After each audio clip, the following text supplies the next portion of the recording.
ሰላም እንዴት ናችሁ? እነኚህ ሁለቱ ላይ አፍራታችን ላይ እና እቺ ልጅ ላይ በጣም ብዙ ሰዎች ቪዲዮ ሰርታችኋል፣ የራሳችሁን ሀሳብ አስቀምጣችኋል። ፌር በሆነ መንገድም ፌር ባልሆነ መንገድም ያወራችሁት አለ። አባታችንም የተሳሳቱበትም ልክ የሚሆኑበት መንገድ አላቸው። እሷም ደግሞ የተሳሳተችበትም ልክ የሆነችበት መንገድ አለ።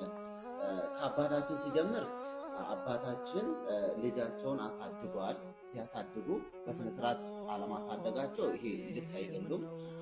ከዛ በተረፈ ግን ሚዲያ ላይ ሊያቀርቧት ሲያመጡ አልመጣም ማለት ነበረባቸው፣ አልቀርብም ሚዲያ ላይ ማለት ነበረባቸው። ከቀረቡ ደግሞ ትልቅ ስህተት የሰሩ ቆቡን ቤት ውስጥ ቁጭ ማድረግ ነበረባቸው።